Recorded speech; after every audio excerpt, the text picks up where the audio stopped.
Hello, everybody. How's it going? You guys can hear me? Yes? No? I think so. I don't know. SMO, how's it going? Jared, what's this all about? If you're talking about what is the address that the president is about to make to the nation, prime time, 9 o'clock Eastern, 6 o'clock here on the West, we don't know. It's going to happen right after our show. It could be anything from, him kind of taking a victory lap, saying all the things that he sees as accomplishments, to maybe something very big, something that would shift the geopolitical lines of the entire world. Maybe something on Venezuela, maybe not. We really don't know. We have no idea. Raphael, fading, hope, yeah, get some sleep tonight. You should maybe get some sleep right now. It is another one of those crazy news-filled days, and it's not going to end anytime soon. Again, our show is, we're just in the middle of it right now. It's been going since this morning, and it's going to continue late into tonight because we've got this address. We don't know what the president's going to say, but we have a team of reporters and experts standing by to talk about it. If it's about Venezuela, about some big imminent action or something that is taking place, we're going to be able to get into the nuances of this blockade of oil vessels, to potential regime change, to the armada, to what the president says he wants to see happen, which is taking back the oil that he sees is stolen from the United States, as well as potential land. So lots of questions there. Hello, hi everybody. Yes, live coverage. Lisa is coming. She's doing some other stuff right now, but she should be joining us maybe in a little while. Meanwhile, we are holding it down here on the West Coast. This is Stay Tuned Now on NBC News Now here at Universal Studios. This is my guy, Min. What up, Min? Say hi. Hello. He is the one that makes everything happen, and if all of a sudden you need some tacos for a taste test, boom. Min makes it happen. It's great. All right. Then we got Robbie over there on the Ronin, and we got Big Mike. What's up, man? All right, the tallest dude in the studio by like 7 feet. And SML says, hello, everybody. Hello, studio. SML loves a studio tour. We haven't done a studio tour in a little while. Do we have time? Yeah, we got plenty of time. We got 9 minutes to showtime. Let me just make sure this is in here. Okay, so this is our studio here at Universal Studios. We are one of the many studios. This is what it looks like. That's the desk. That's the back wall. Over here, this is the area that we call the windows. This is one of our trusty cameras. This is another one. Artemo, that's the big one over there. He's the temperamental one. Robbie is this wonderful new robot that we have here. Yes. Yeah, he's like the latest and greatest AGI. Yep, there we go. Move over, Optimus. We've got a real one right here. And yeah, this is the wall that we're starting with, looking at graphics right now. So this is the time of day where we start reviewing the graphics, reviewing all the scripts, making sure everything is buttoned up and factual before we go live. And how did I get the collab with Miss Rachel? Are you talking about this is up and this is, I'll tell you, it's a great story. So Miss Rachel, obviously, is a saint. And way back in the day, I think 2 or 3 years ago, just come out of the pandemic. I had a 2-year-old, and we were doing all kinds of research on early childhood development and screen time and like what's appropriate, what's not appropriate. Anyway, everyone online was talking about Miss Rachel. It was before she really, she was blowing up definitely online, but she hadn't gone like as supernova as she is today. And so I was like, oh, this is way better than all the other stuff that's out there. And I loved like the emphasis on, vocabulary and everything. So like started watching those videos and started watching them with my daughter, and then I was like, this is great. So I sent her a message, and we reached out to her, and I was like, look, I'm a reporter with NBC. Like, can we please do a story about you? You're incredible, and we would love to get the word out. And then she's like, oh yeah, of course, like come on by. So I went to New York, and then when I got there, she's like, hey, so Aaron and I, we wrote a song last night. Like, do you think you would want to sing it? And I was like, yes, absolutely, 1,000,000,000%. So that is how This Is Up was born, and I mean, it's the best. And my kids don't like it when I sing it to them incessantly, but it's a very, very catchy song. Yeah, we're good. Yeah, I saw that. Okay.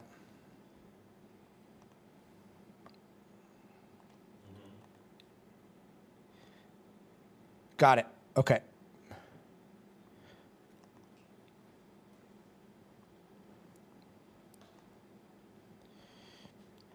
Rejected 2 resolutions. Perfect, thank you.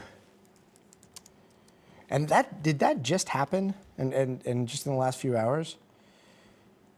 Yeah. And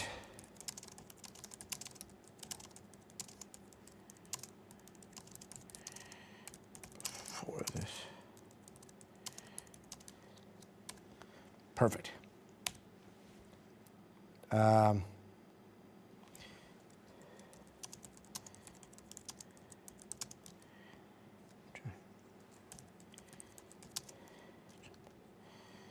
Escalated.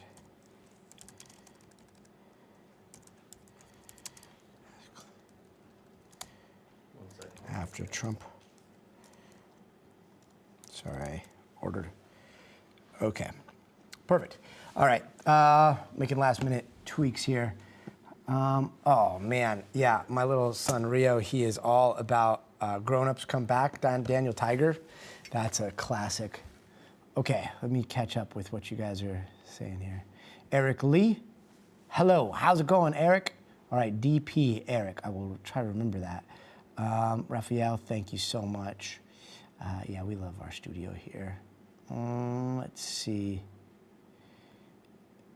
Yeah, I would love to. I mean, Princess Bride would be my first choice. Brian Phillips. And then Jared White. Venezuela is one of those touchy subjects that falls in line with Guatemala, where I was born, Cuba, other countries where one of our specific alphabet agencies worked in tandem with specific corporate entities. I mean, you're so right about that. And the history, the nuance, that all of it is just going back to the Monroe Doctrine. Like it is a lot to process, and yet I do think that like we're seeing a playbook, a new playbook that is rewriting the rules of engagement faster than we can even comprehend. So we are going to get into that, Jared. Thank you so much. Okay. Perfect. Will do. Yes. Okay. Sounds good.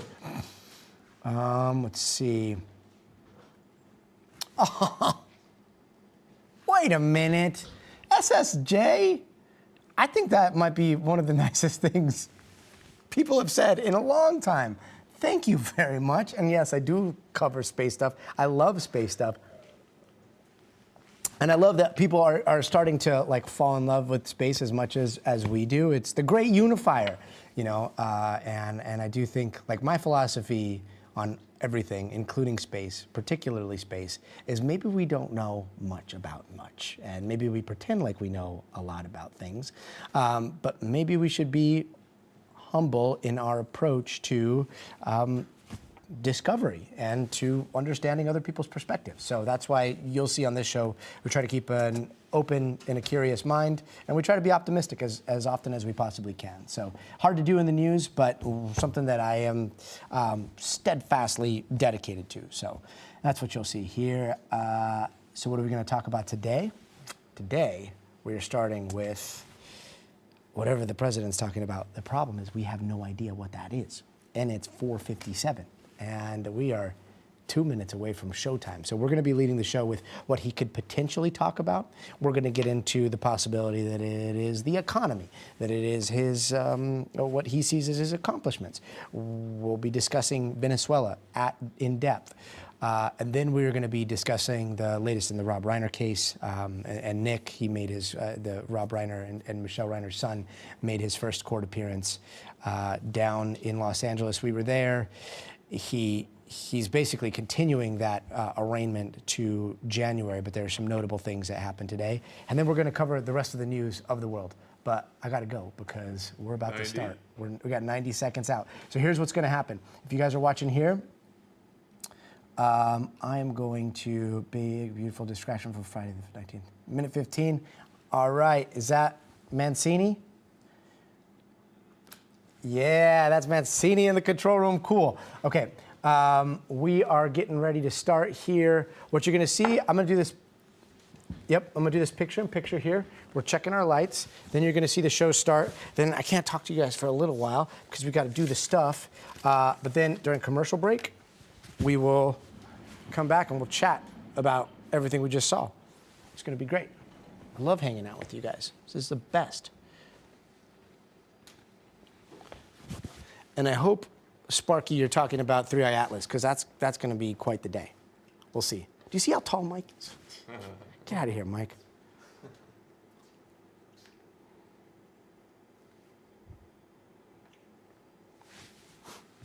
About 20. 20 seconds. All right. 10 seconds out. This is the hardest part. This is when I always get nervous. Wish us luck. Stand by. 4, 3.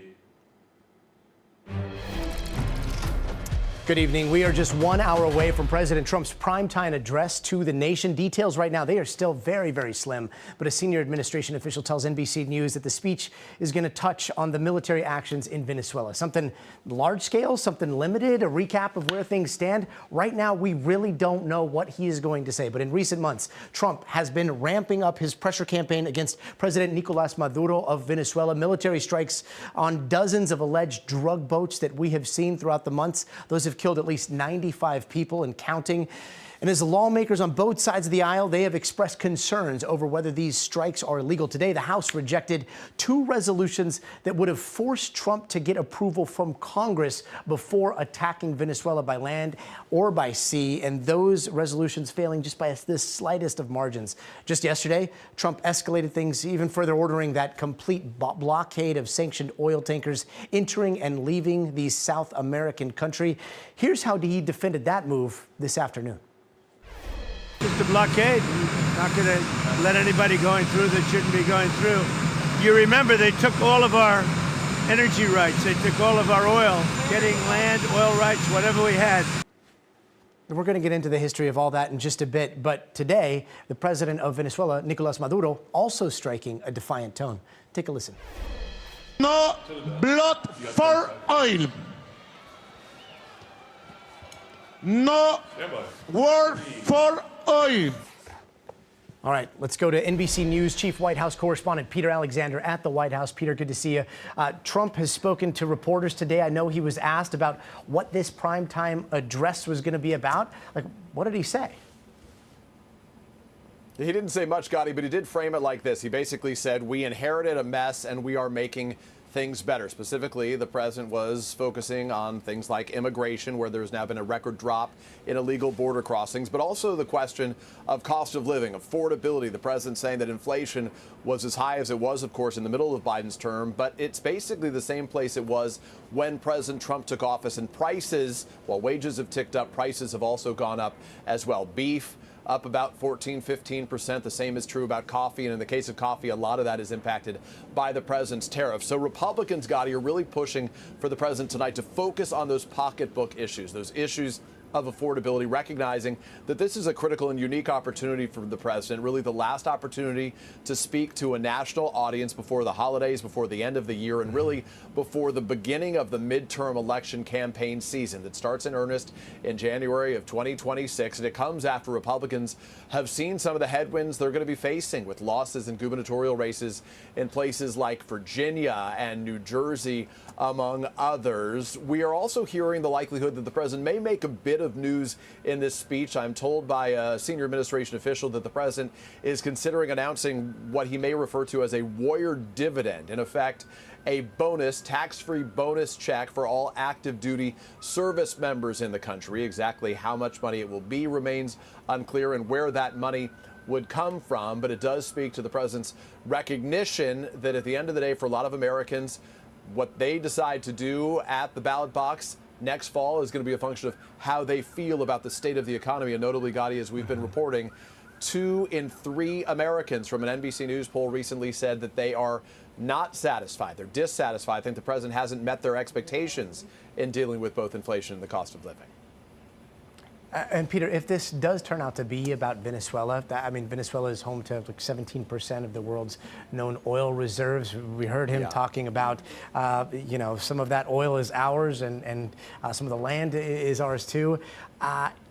It seems as though the administration is linking oil with drugs, with terrorism, with war here. Does that seem to be the new playbook that we're seeing being written in Latin America? Well, specifically on Venezuela, I was speaking to a senior official about this. I think the president will mention Venezuela, but more through the lens of his effort to try to crack down on these drug cartels, specifically referring to sort of these strikes that have taken place with nearly 100 people having been killed. I think it's 22 boat strikes, suspected drug boats that the administration has targeted so far. The president, I'm anticipating, is going to focus on the impact that has on Americans. He said repeatedly, how many Americans are impacted by the illegal flow of drugs, specifically fentanyl, he says, into the United States. Notably, the drugs that are coming from Venezuela, as many experts have indicated, are usually cocaine. In a lot of cases, they go elsewhere, not necessarily directly to the United States. But that's where Venezuela plays into all of this. But it's notable that the president, even as he has touted successes finding a ceasefire between Israel and Hamas, he's still facing challenges between Russia and Ukraine. This new front taking place in Venezuela, while it's top of mind for the president in a lot of ways, it doesn't appear to be the top issue for Americans. Again, I return to that idea of affordability. And what we are hearing from senior lawmakers is that's really where the president is going to make most of his case tonight. We'll be looking forward to any new information on the economy. But Peter, I do want to ask you, big news over at the FBI today, and I don't know if this is going to be addressed, obviously, by the president in his primetime speech, but it sounds like there's a little bit of a staff change over there. What do we know about the FBI Deputy Director Dan Bongino? You're showing the post there. He is announcing on X that he will be leaving his position with the FBI in January. He thanks the president, thanks the director, Kash Patel, here. He's a significant figure, one of the first really to depart this administration, with some anticipating that there will be other departures after a full year concludes, the president's first full year of his second term right now. Notably, he has been publicly a conspiracy theorist in the past. He said as soon as he got to the administration, as soon as he joined it, he would be releasing all the documents specifically as it related to the Jeffrey Epstein case. You know how much back and forth there was over that before the president finally backed down when Republicans joined Democrats in pushing for those documents to be released. So his departure is significant. The question is, will there be others to follow? We'll be watching closely. We sure will. NBC's Peter Alexander, thank you so much. Now let's bring in NBC News military analyst Colonel Steve Warren. Colonel, great to see you. First of all, that's great, because Peter Alexander, he's right there at the White House. You look at some parts of the internet and they're thinking war is imminent, and that's what this address is about. It seems as though Peter is suggesting that this may just be economy and touting accomplishments. So just to couch everything that we're about to see, we have no idea right now, but we do want to delve a little bit deeper into what we're seeing with Venezuela. When you hear that complete blockade of sanctioned oil tankers entering and leaving Venezuela, what goes through your mind? What does that look like? Well, Gotti, the very first thing that goes through my mind is that this is a dangerous operation. I want to be very clear about that. Naval blockades are dangerous. These are one step down from a combat operation. And in fact, just today, President Trump stood at attention at Dover Air Force Base and saluted while the remains of 3 Americans were returned from a foreign land. That operation in Syria, where those 3 were killed, is a dangerous operation. So I think that's the very first thing we want to talk about, is that when in trying to enforce a naval blockade, there is an opportunity for miscalculation and there is an opportunity for violence. It's such an important point, especially today. And we also heard Maduro, who is saying no blood for oil in his colorful way. They are also on state media showing some pretty escalatory images of their military preparing for something that could be imminent here. How do you see Maduro seeing all of this? Oh, yeah, that's right. Maduro has apparently has announced that some of the shipping out of Venezuela will be accompanied by Venezuelan naval vessels, combat vessels potentially. So that's something to keep in mind. We've received reports over several months that the Venezuelan army has been conducting drills along the coastline and preparing for the possibility of combat operations. To be clear, the Venezuelan Navy is absolutely no match for the United States Navy, not even a close match. Nevertheless, these are warships and these are dangerous operations. So even though the Venezuelan Navy cannot survive against the American Navy, there is still the possibility for the loss of life. Yeah. I mean, you know, when you look at the aggregate, obviously there is so much superiority, but you know, every loss it felt so strongly here in the United States. And there's this poll last month that found that 70% of Americans do not support military action in Venezuela. In your experience, does public opinion factor in here at all with some sort of operation or potential operation like this? It eventually factors in. It may not factor in yet. There isn't massive support even for the president's current operations, Operation Southern Spear, they're calling it, where we're striking drug boats. This doesn't have massive American support, yet the operation continues.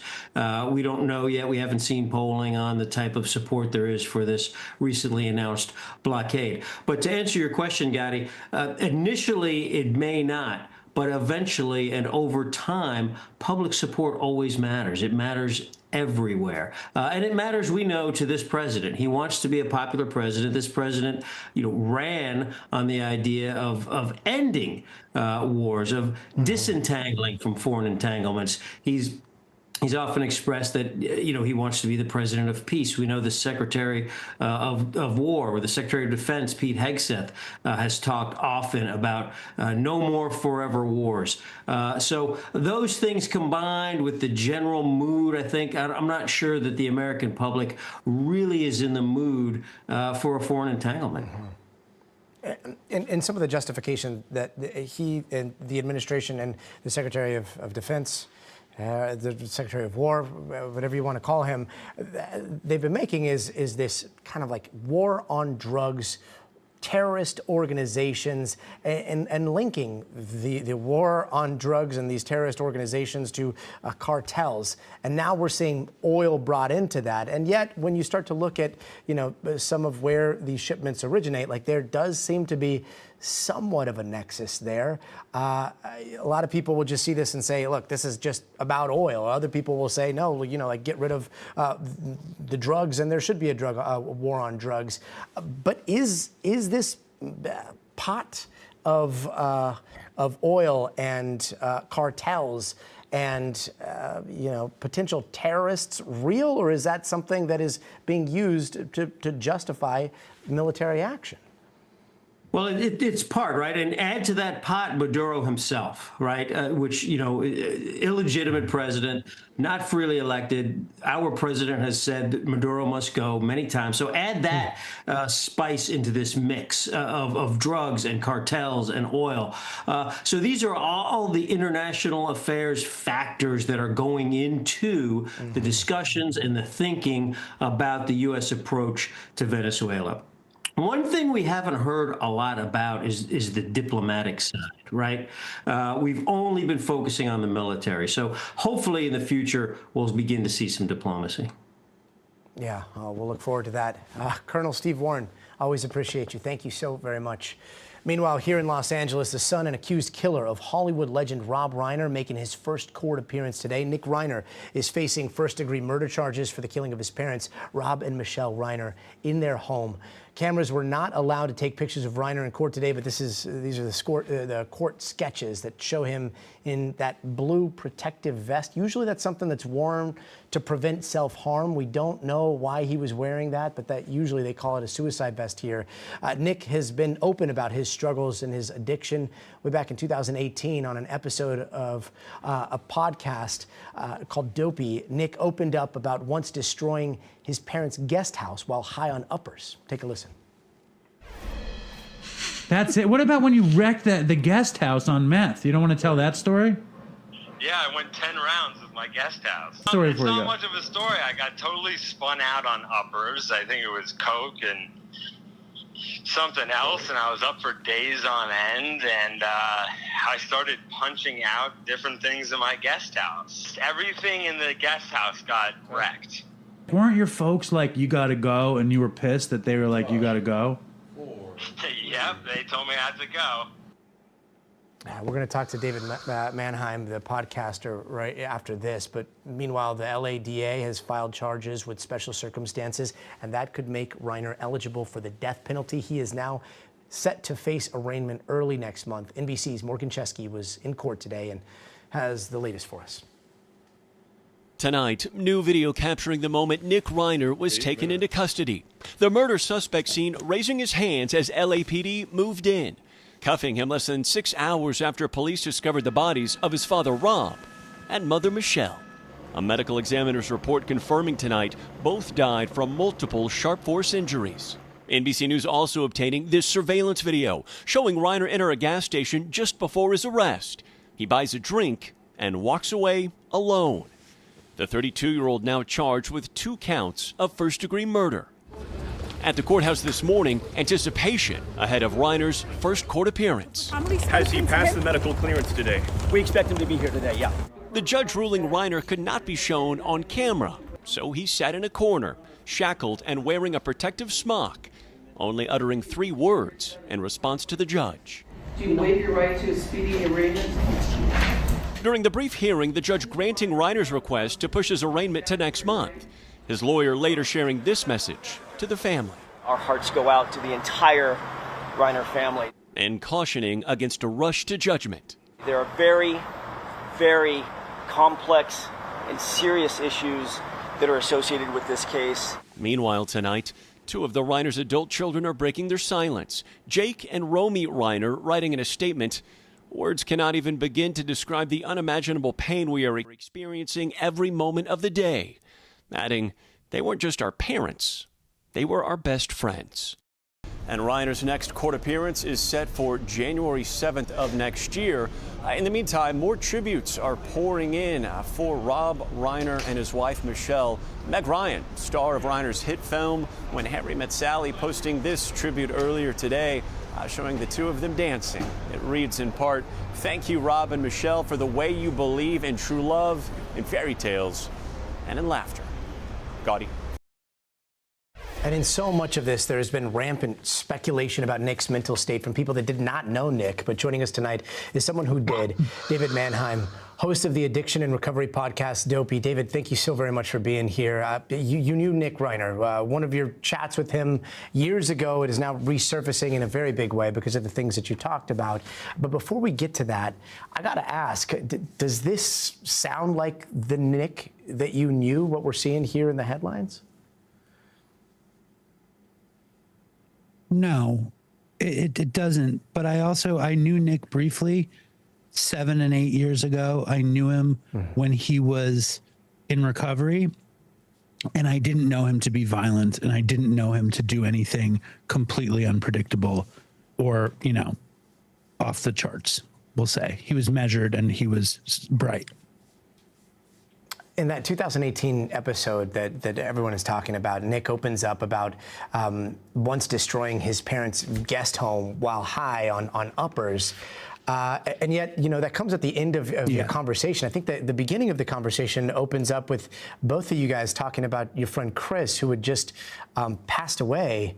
It's difficult because there's so much nuance to all of this, but, you know, that was 8 years ago. So many people see this and they think, oh, well, that was a guest house. There's a tendency towards violence in that story, and they just make connections here. But you, with the expertise that you have, the podcast that you do, and your relationship with Nick, like, how do you see all this? I see it that addiction is a cunning, baffling, and powerful force. I'm an addict in recovery, and I've done things that I'm not proud of when I was using. And our show is meant to be a space where people can speak freely about their experiences and hopefully about their recovery. One of the things that his father had said, and I'm paraphrasing, but in one of the interviews, he said that addiction isn't a disease, it's a symptom of something deeper there. And you know, if we just, it's impossible to put aside what we've seen here, but there are some dynamics at play, just from the fact that his father was extremely famous, and his grandfather was also extremely famous. And I know that kind of played into your relationship and the last time you talked to him. But how would you describe how Nick saw himself in this family from your relation with him? Well, I can only speak. I mean, I probably spoke to Nick for a total of 3 or 4 hours if you added up our entire relationship. I think he loved his family. I think he was in awe of his father's success and he loved his grandfather.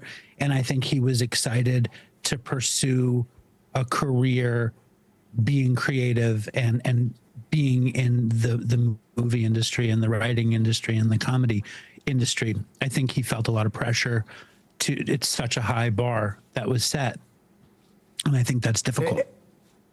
No, very difficult. And, you know, one of the things that struck me, and again, hindsight is so, it's so difficult in a case like this, but you guys at the beginning, you were joking, and this is 8 years ago, you were kind of joking around the fact that maybe he should be the co-host with you. And this, you know, if you're not an addict and you don't know anybody that's struggled with something like this may seem very foreign.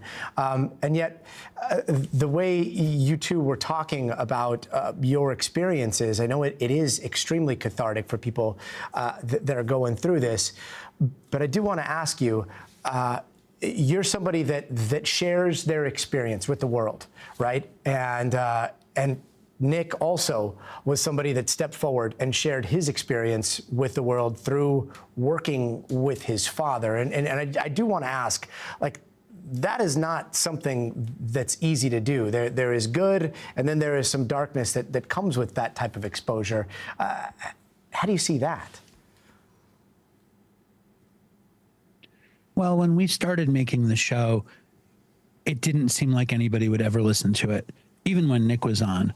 So we felt very safe. We felt like we were in a room amongst friends, and our listeners turned out to be friends who were mostly in similar situations that we were in. And our mission was to try to keep addicts and alcoholics company.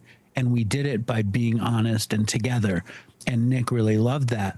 And I never in my wildest imagination could have imagined that this is the outcome where those talks speculate a case like this. And I'm also such a fan of Rob Reiner's and of film and comedy in New York and love.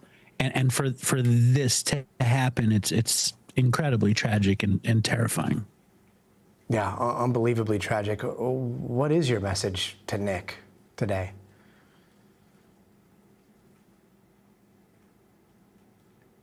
You know, my message to Nick is, oh God, that's a great question. My message to Nick is, I hope he didn't do it. You know, let's start there. He hasn't been proven of killing his parents. It has not been proven, and we're innocent until we're proven guilty. So I'm hoping he didn't do it. And if he is found guilty, I'm hoping, I mean, there's so many things that could happen to somebody in terms of psychosis, insanity. And I'm not saying, all I would say to Nick is if he does the next right thing, the best outcome will follow. And following a tragedy like this, he's still in the position to help people. And I think that's what addicts can do. That's the only real outcome that any addict or an alcoholic can have that's positive, which is try to help somebody else. David Manham, I thank you so very much for taking the time to join us tonight. I know this is very difficult to talk about, and yet I've learned so much from listening to your podcast. I really appreciate your time. Thank you. And now to the intensifying manhunt in Providence, Rhode Island, and the urgent plea for help from officials. They are desperately trying to find the shooter who killed 2 Brown University students over the weekend. That manhunt, what officials are now calling the largest in the country, it is about to enter its 6th day, and authorities are trying to find whoever this is. This is someone that was spotted near the person of interest. Take a look at what they're saying. Everyone in the city of Providence truly has a role to play in this investigation. He will be caught, and it's just a matter of time before we catch him. As there are new concerns about campus security over the lack of surveillance cameras inside the building where the shooting took place. NBC's Aaron McLaughlin is at Brown University and following these latest developments. Hey there, Aaron. Well, tonight, authorities have released new images of an individual they say they want to talk to. You see them there wearing a jacket and a hoodie, seen in close proximity to the person of interest that authorities say is at the very center of this investigation. Take a listen to what they had to say today about this new individual. So we have released this enhanced photo earlier today, and I want to be clear that this is a person that we would like to speak with. We truly believe, based on the video footage that we have been watching for a few days, that may have relevant information to the investigation. They also released a detailed map of the movements of the person of interest before and after the attack. You can see there the map color-coded with the building where the mass shooting took place clearly marked. This again at the center of the investigation as authorities continue to appeal to the public for clues, going through hours and hours of surveillance footage, looking for any movements of this so-called person of interest. All this as the university has come under renewed pressure about its security arrangements. Lots of questions about the security cameras or lack of security cameras inside the building where the attack took place overnight. President Trump posting on Truth Social asking why there were not more cameras inside the building itself. Authorities here explain that while there are cameras in the newer portion of the building, there are a lack of cameras in the older portion of the building, and that's where they believe the shooter entered and then carried out the attack. The president of Brown defending the university's security arrangements, saying that she's saddened that there are questions about the school's commitment to student safety. Back to you.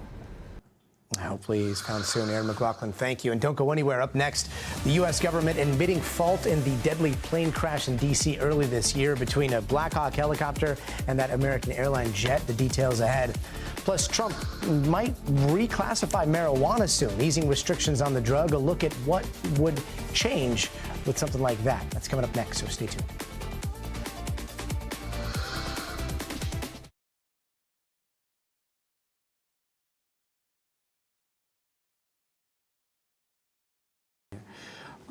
Standing at the wall.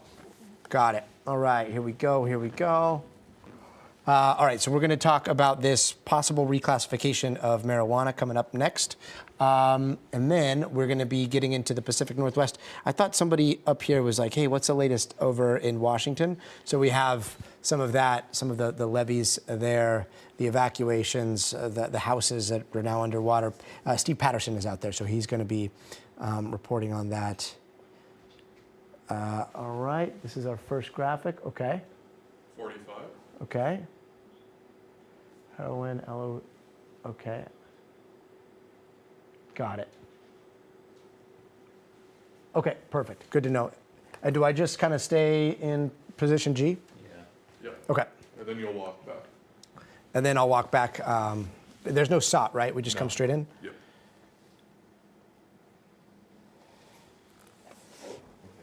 Straight in after this. No SOT? 20. Is that right? Yeah, you're going to. Okay.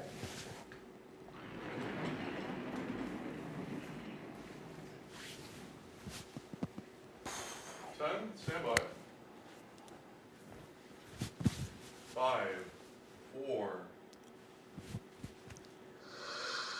Hey, welcome back. The president is expected to sign an executive order that could reschedule marijuana as a less dangerous drug. Now, that would mean that it would no longer be in the same category with drugs like heroin, LSD, those types of things. It would graduate to the same group as Tylenol with codeine and steroids. Now, reclassifying does not mean that recreational marijuana use is going to be legal everywhere, but it does mean that the medical uses of cannabis would be recognized and would make researching it a whole lot easier. It could also be a very big win for the cannabis industry. Joining us now is someone who knows that industry very well, founder and CEO of Flow Hub, Kyle Sherman. Kyle, great to see you.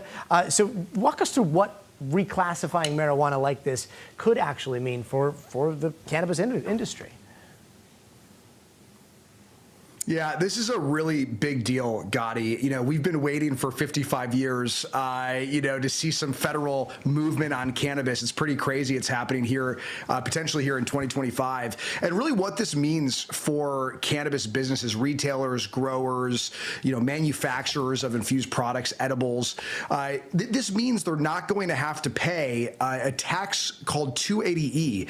And 280E is a crazy tax that was really put in place for federal drug traffickers in the early 80s. And it said, hey, if you're going to try to write off, business expenses for a federally illegal business that you're running, well, then you can't do that. And so the issue here is you've got all these great American businesses, over 40,000 of them across the United States, employing over 500,000 Americans, who basically are penalized using that tax code. And so they're paying upwards of an 80% effective tax rate. And what that means is like a big alcohol company, right, Gotti, could go right off a Super Bowl commercial, and a cannabis dispensary can't even write off toilet paper.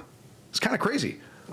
Yeah, that's really interesting. And we talk about it here in California, but we've seen a lot of the regulation and a lot of the restrictions leading to like this black market for marijuana where it's legal. It's just, for some, they find it a lot cheaper to buy the stuff that's not necessarily licensed, doesn't really fit into the regulations, and is grown in places that the state of California would not like to see it grown.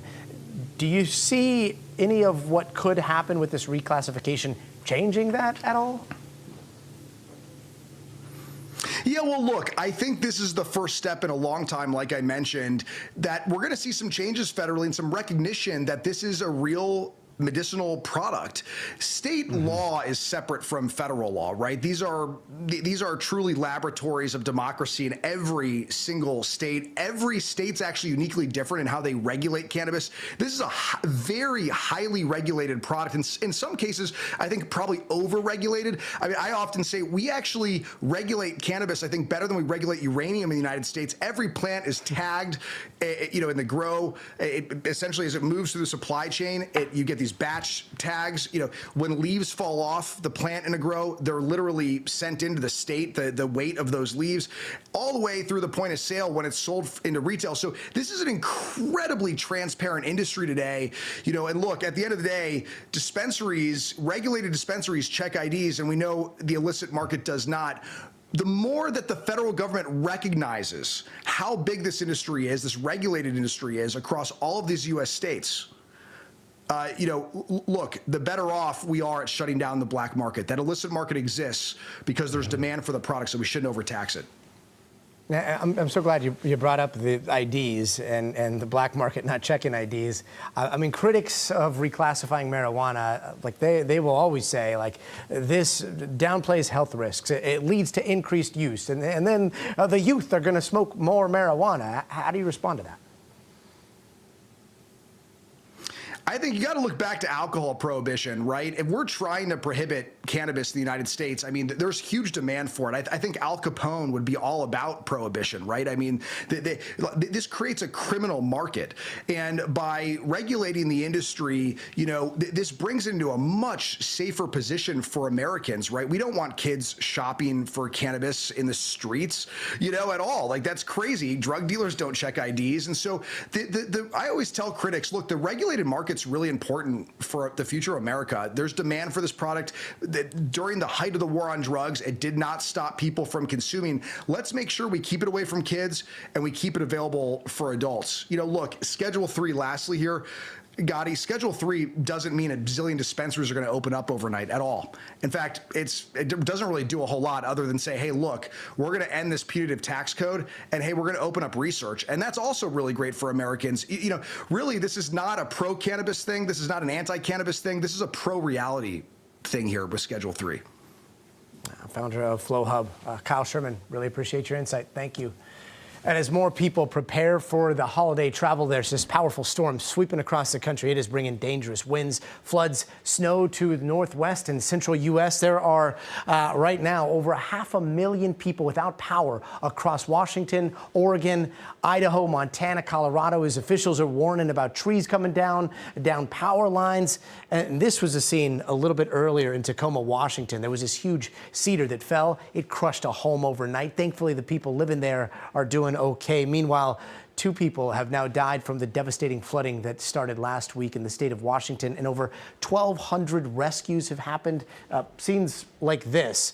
There were scenes overnight where a driver got stuck. He had to climb on top of his car before the Washington National Guard came to rescue him. Meanwhile, flood barriers have been breached. They are forcing more evacuations. And this was a scene at the White River Levee where crews were packing sandbags to stop the flow of the rising water. The mayor there saying that river has flooded over 200 homes so far and forced up to 1,000 to evacuate. Our friend Steve Patterson joins us now from Preston, Washington. Steve, it looks like the river is flowing pretty heavily behind you. At least the rain has stopped. What's it looking like where you are? Yeah, that is the good news. But as you mentioned, one of many raging rivers across the state. It's so swollen, so loud that I have to cup my ear to hear your questions. Take a look at this. It's not supposed to look like this if there's any confusion. The rapids moving very quickly. It is swollen. It is one of several rivers that officials are worried about because so many of them are now at or near flood stage. And that is a problem, especially when you're talking about these low-lying communities. And we have seen them where there has been flooding, particularly when you're talking about some of these levee breaches that we've had. We've had 2 in the last 12 hours or so. I should say 12 hours apart. They were yesterday and the day before. You add that on top of the number of interstates and highways that have been impacted. At least 13 have some sort of road closure. You add that to the rescues and evacuations, at least 1,200, 1 death. And now you're talking about more weather moving in on top of that. Officials very worried about what happens next. But the biggest thing, along with the rivers and the highways, is the infrastructure itself, because there's been so much water and so much rain over the past few days, and now almost more than a week, that the ground itself is saturated. Some of these barriers are saturated. Some of the levees saturated to the point of breaking. Now officials are looking at even some of the dam infrastructure to make sure that is structurally sound. Very important for the next few days, especially if we are getting more rain as predicted. Everybody's nervous here. Gotti? Yeah. Well, what are people saying about having to watch this disaster unfold in slow motion? I think there's a sense of disbelief because people people move to the Pacific Northwest, Seattle and areas around there, and they know it's famous for the amount of rain that they get. But some communities, even ones that were butted up right next to a river, have never seen flooding to the level that they're seeing now. In fact, I was in one community after that second levee had been breached, speaking to people that were evacuated overnight and saying that they had never seen anything like this, never experienced the fear that they had, woken up in the middle of the night. Here's what they told me. Listen to this. Every time we would come out, the water was a little higher. Nervous? Terrifying. The helicopter was here, lights are going, red lights everywhere. There's no way to know when it's going to quit. Like, how far is it going to keep going? I mean, it rains all the time in Washington, right? But not like that.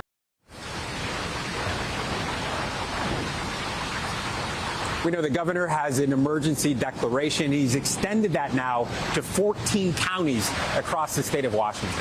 Gotti? Let's hope those water levels come down. Steve Patterson out there in the Pacific Northwest. Steve, thank you. And still to come, we've got this wild little taste test. Are al pastor tacos healthier than granola bars? That's the latest health food trend people are diving into online. So obviously, Dr. Akshay Syal is going to join us to taco all about it. Stay tuned.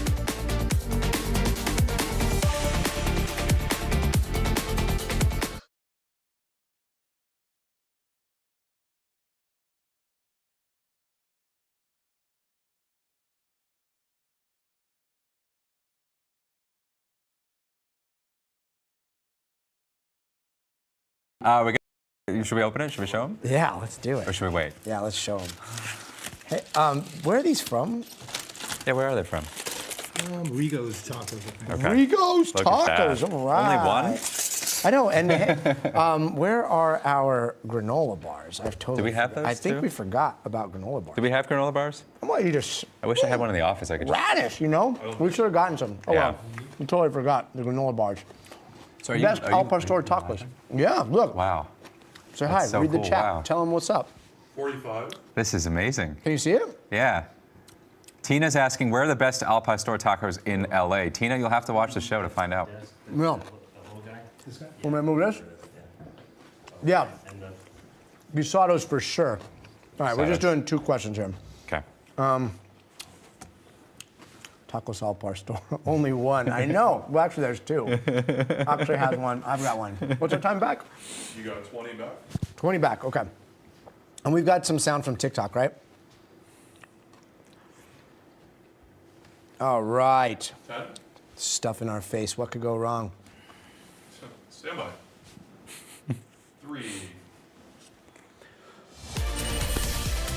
All right, if you're feeling hungry and you want a healthy snack, a lot of people opt for a granola bar, right? Because they're trying to be healthy.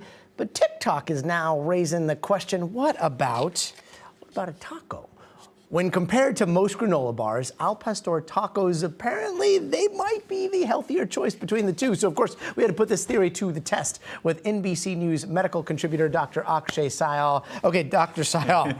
Oh, we got them right here, right? Oh, yeah. So tacos versus granola bars, like, well, what's the science say? So this is so funny, guys. This study is like a decade old, right? This study came out back when I was in medical school, and I was talking with the producers earlier. You know, all of a sudden this thing goes viral on TikTok for nobody knows why. But we're happy it did. We're happy to talk about it. You know, when we look at al pastor tacos, we're talking, and you can see here, I don't know if the camera can sort of see this, but we're talking meat, a little bit of onions, cilantro, and a corn tortilla. That's it. And a little bit of lime or a little lemon? bit of lime. You Yeah, have to do the lemon. lime. Okay, all right. You have to do the I'm lime. gonna stuff my face here. All right, go for it. Obviously, this is much more delicious than than granola. But what if it's a very high protein granola bar? It's you know, a lot of people, I'm glad we're talking about this, because a lot of patients think they grab the granola bar, they see the protein, they think, oh, this is healthy. I mean, a lot of these things are loaded with sugar, right? Granola bars are essentially just another word for candy oftentimes.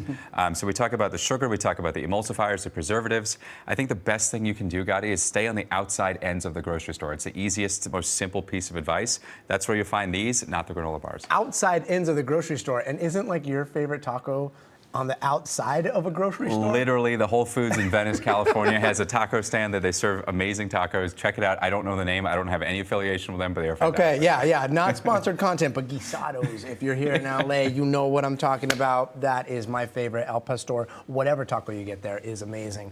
Dr. Akshay Syal, thank you so much. More news coming up ahead, but first you got to see this. Wildlife experts sprung into action to save this skunk who had gotten stuck in a garbage dump drain. That poor guy, he'd been stuck for days. That caused his face to get a little bit swollen, but with a little bit of elbow grease and a lot of vegetable oil. His team was able to slip him out of that in about an hour, and the team took him back to check him out before releasing him into the wild. Luckily, no one was even sprayed. We'll be right back. Claire, 3 minutes. Oh, dude, thank you so Yeah, much. thank you. I didn't even like. You didn't even eat I it. know. Dude, it's always a risky undertaking to eat on camera and then not spit Especially out when you a have to greasy talk taco. afterwards. Yeah. What are they? How does this work now? How does this work? All right, so check this out. This is where all of our friends hang out. They just come here. I live in Venice, and I need to know where. Yeah. Okay. Which There's only one Whole Foods in Venice, so if you go to the parking lot, it's right outside there. Nice. Okay. The taco truck on Lincoln, that's exactly it. Tina. Tina is the best. Yeah. And Tina, we still have to do the Ram story. What's our time Ranch back? Market is good. Someone's writing that. Oh, Ranch Market is amazing. Just put my finger in the camera. What's our time back? 2 minutes. You got 2. 2 minutes. Okay, cool. We got 2 minutes. Someone said, hello, doctor. Mm-hmm. Hello from South Carolina. No. So what's Shorty the deal? with bitch attitude. I mean, yeah, that's her name. When are you going back to New York? Second week of January. Yeah. Are you going to be back? Not this year. So I'm staying here until next year, and then over there I'll be. In January? Yeah, I think in January. Do you we'll know come. No, but let's coordinate. Yeah, we should. Yeah, let's get tacos. Oh, yeah. All right. Cool. Dude, thank you so much, man. Out of here. Yeah, All right, thanks. we'll see you. Thanks, everyone. Yeah, he's a doctor, and he's our friend. I mean, the best. The best. What's up? Food 2430. We're eating food over here. Wait, let me just hit this radish. I'm gonna cleanse the palate with the radish. Whoa. I thought this was a normal news stream. Danny, you just come in here and you're like, oh no, this is gonna be just mainstream, news of day. Well, today that involves tacos, and we get to talk right here. We don't talk about Fight Club. Tina, I like that. Yeah, don't tell anybody. Don't tell anybody about this special little thing that we have here. You guys get to watch the news in a whole different way. Yep, go ahead. Okay. Gabe first? Okay. All right, and then here we stay for until 9 o'clock? Okay, got it. So what you're about to see, usually it's the future of everything, my favorite segment in the world. But today, because we have the presidential address in about 15 minutes, we are going to go to the smartest people I know in Washington. We're going to be talking to Gabe. We're going to be talking to Hallie. We're going to be talking to, I believe, Peter Alexander, Kristen Welker, Meet the Press, all of our homies in Washington. And we're all just going to be chatting about what we could possibly see from the president until we actually hear from the president. So that's what you're going to see right now. What's our time back? 10. 10 seconds? Yikes. 5, 4, 3. Hey, welcome back. The president is scheduled to address the nation in a little over 15 minutes now. And the big question seems to be, what is he going to talk about? The White House has given that answer a very, very wide berth, saying the president will discuss his accomplishments over the last 11 months, which could cover just about everything. Right now, let's bring in senior White House correspondent Gabe Gutierrez. Gabe, good to see you. Press Secretary Caroline Leavitt told reporters that Trump is going to focus on what he sees as his accomplishments. Again, that is, it runs the entire gamut. What do you think we're going to see here? Hi there, Gotti. Well, we do expect to hear a lot about the economy during this speech. Finishing touches being put on the speech right now, the West Wing right behind me. And the president knows that this is a huge megaphone, the gravitas of a primetime address from the White House. And certainly he and other White House officials have been very frustrated from what they see as a media coverage of the president's accomplishments over the past year or so. So we do expect this to focus a lot on the economy. The president has been making the case in many of his public appearances. He has signaled some frustration, Gotti, with what Democrats have been trying to slam his administration on, the issue of affordability. Even privately, some Republicans wish that the president would talk about affordability more. Well, he himself has said that it's a hoax, that it's a Democratic con job, and that's because he has repeatedly tried to make the case that what he inherited was a mess on the economy from President Joe Biden, and that he has been working to bring prices down. Now, what the president, when he says that he has brought prices down, many times he is incorrect, although gas prices and egg prices have gone down. Certain others, for example, beef and other groceries have actually gone up. Still, though, we do expect the president to go down the list and what he sees are his main accomplishments. Something else that we've heard about repeatedly, Gotti, is the sharp drop in illegal border crossings, now down to record lows after reaching record highs during the Biden administration. So I think it's a sure bet to hear the president mention immigration and the economy. But Gotti, this does come at a time where he's facing a lot of skepticism when it comes to the economy. Recent polls show that about 2/3 of Americans aren't satisfied with the job he's done on inflation and the cost of living. So we'll have a lot to be watching on right now. And of course, hanging over all of this, Gotti, is the recent campaign, the rising pressure that he's mounted on Venezuela's leader, Nicolas Maduro, and the military buildup in the Caribbean. The president just yesterday announcing that he's ordering a blockade of sanctioned oil tankers coming into and out of Venezuela. Unclear exactly how much he'll dwell on that, but it's possible he could mention it. Still a lot of ground to cover when this speech gets underway in just about 15 minutes or so, Gotti. Yeah, a lot of ground to cover for sure, and a lot of ground you just covered. I don't want to pile too much on the list that you had there, but talking about the president saying he inherited a mess, we also got new job numbers out, right? And those are not too rosy. I mean, it looks like it's showing unemployment at its highest level since September of 2021. Any word on how the president sees these numbers? Well, look, again, the president is walking a very fine line here and trying to make the argument that any weakness in the economy is not due to his policies, but rather is due to what he inherited from the Biden administration. Still, it might be difficult to make that case, as many Americans are watching their grocery bills still be very high. And then also a lot of concern in the economy with the president's tariff policies that he rolled out first in April. It's been a lot of back and forth since then. Some economists think that the full effect of tariffs will only be felt in the next couple of months and into next year. But certainly Americans now, as they head into the holiday season, the economy is on their minds, and certainly White House officials here want to make sure that before the holidays, the president gets his message across. Gotti.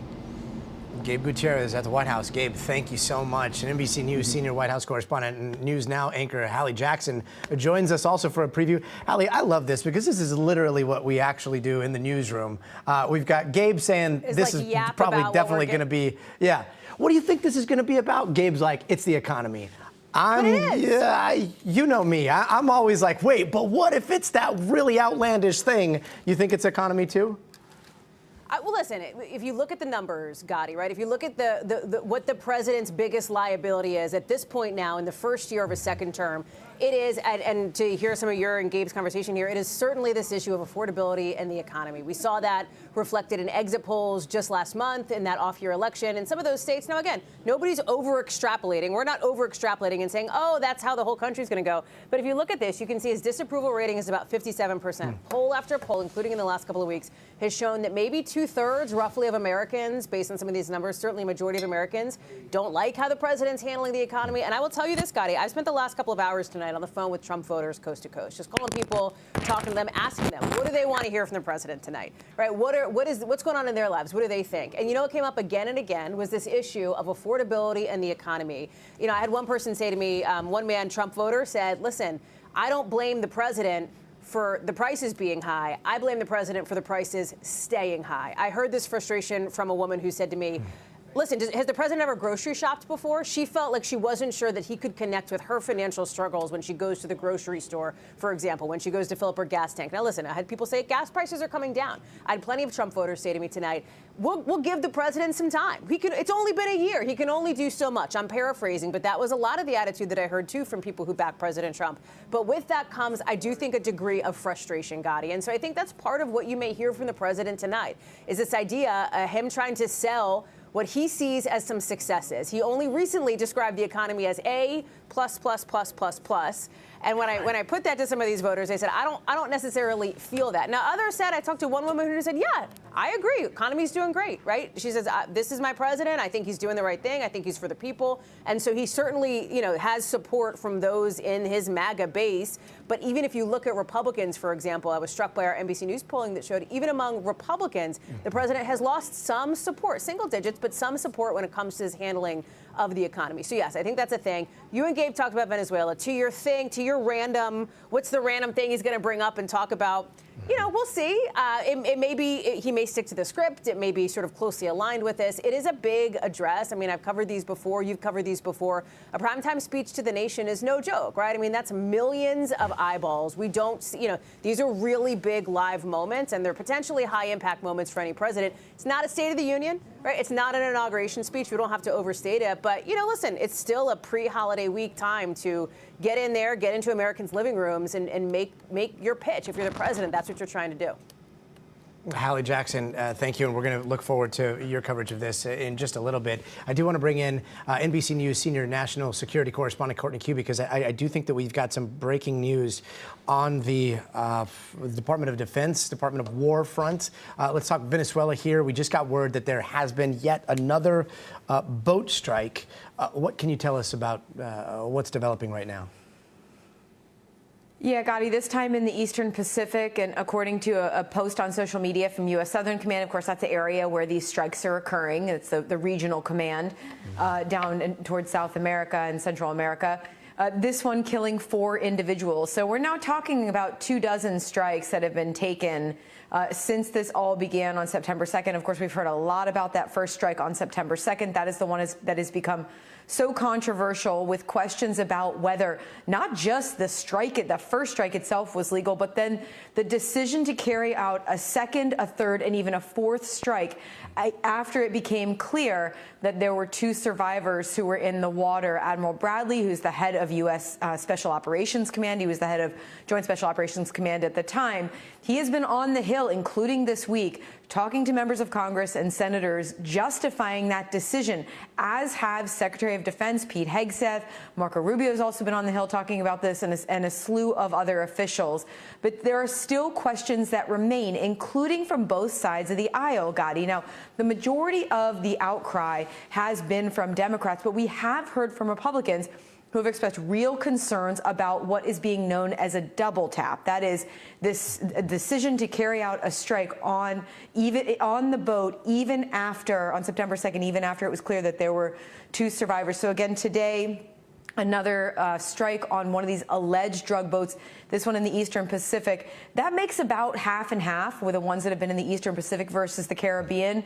And the real question right now is, what will we hear from President Donald Trump in this primetime address that you have been talking to Gabe and to Hallie about here, when it comes to Venezuela? Now, the U.S. had been this pressure campaign that had existed since early September.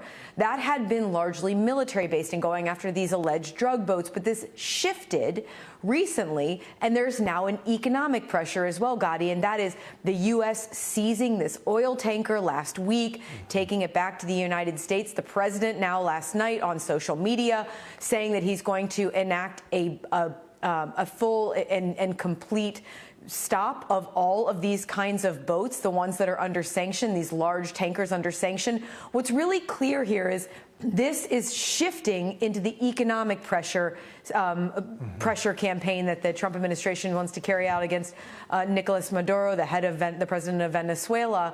And just today, we heard not just that President Trump is interested in going after the drugs, interested in bringing Nicolas Maduro's regime down, but now today he openly said that he wants to get the oil as well, Gotti. A pretty stunning admission from President Trump.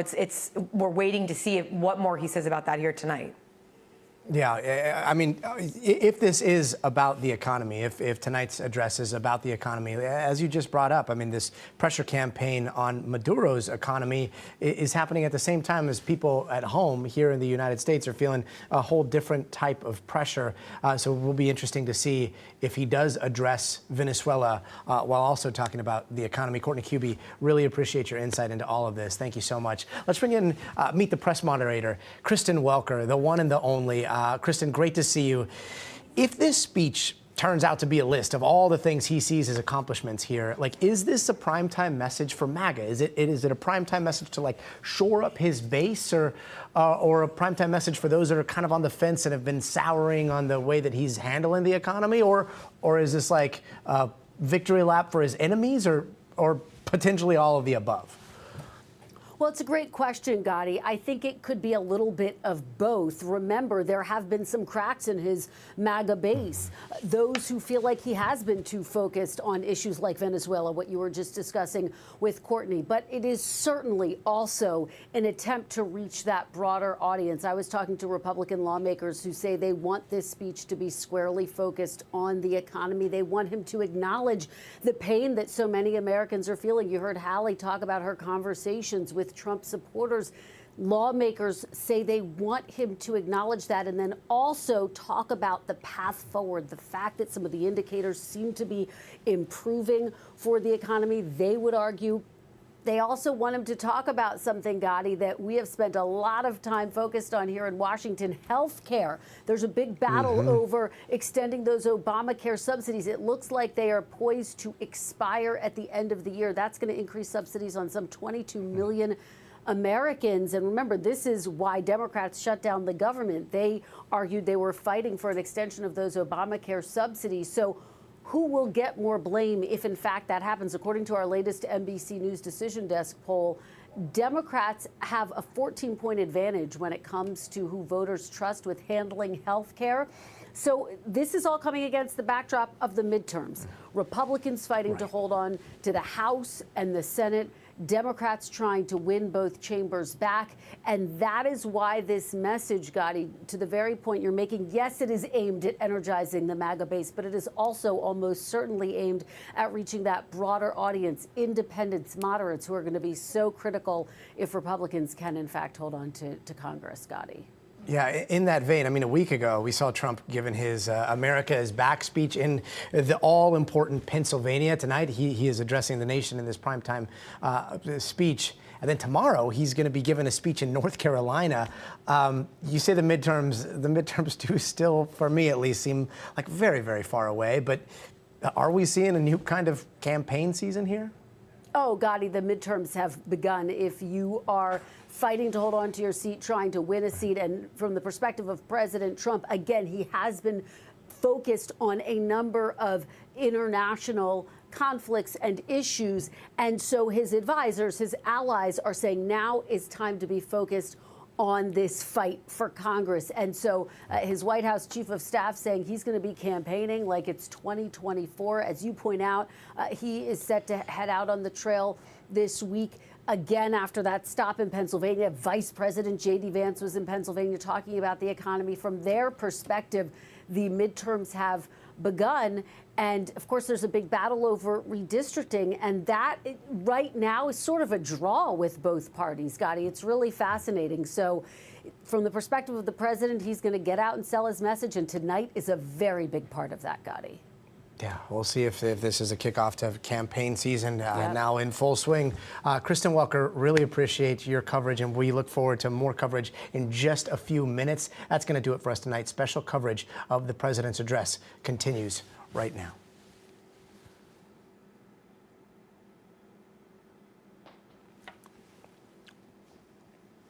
Thanks, guys. Thanks, everybody. All right, so now we pick up. All right. Now we watch for the presidential address. Hasn't started yet, but thank you guys for watching. Let's see. Jake Gyllenhaal, you're right. Maybe in, what's that, the Stringer video? The one where he's Nightcrawler? Maybe Nightcrawler. Kimber, no problem. We don't know what he's going to be talking about, but you heard people much smarter than me talking about it. Both Gabe and Hallie are sure it's the economy. I think they're probably right. Kristen saying that, look, we're heading into midterms of politics, and a lot of this is going to be about showing launched up at his least base. 26 deadly strikes Here we go. targeting alleged drug-carrying boats near South America. All right, so many right from now, Venezuela. our The strikes, you special see them here coverage like is this. starting with The Tom videos have been Yamas. released, including this This is one our guy that right the here. Pentagon just announced moments ago. He So there's just been a picked new up one tonight. on NBC and in News just Now. the You can last watch that 24 on NBC hours, News Now. You President can also Trump watch ordered a this show blockade on NBC of News sanctioned Now. oil tankers entering and leaving that country, targeting its main source of income. It sounds like all of we it part can't of a switch pressure this over. So campaign you're gonna have against to watch Venezuela's it on leader, our- Nicolás on our other Maduro, whom stream. the president blames Let's for see, sending so drugs sorry into the for U.S. not being able to Sources switch also telling our team the did I president talk is about expected to Venezuela? announce 11 a new years in the tax-free Navy. bonus for I active know, duty just caring troops, about these calling it strikes. a warrior I've dividend, always cared money that about could be given everything out as soon as this Friday. with The the president is getting military. ready to speak. Let's listen. Good evening, America. 11 months ago, I inherited, and I'm fixing it. When I took office, inflation was the worst in 48 years, and some would say in the history of our country, which caused prices to be higher than ever before, making life unaffordable for millions and millions of Americans. This happened during a Democrat administration, and it's when we first began hearing the word affordability. Our border was open, and because of this, our country was being invaded by an army streams. Go watch this. 25 See you million guys. people. See you tomorrow. Many who came from prisons and jails, mental institutions, and insane asylums. They were drug dealers, gang members.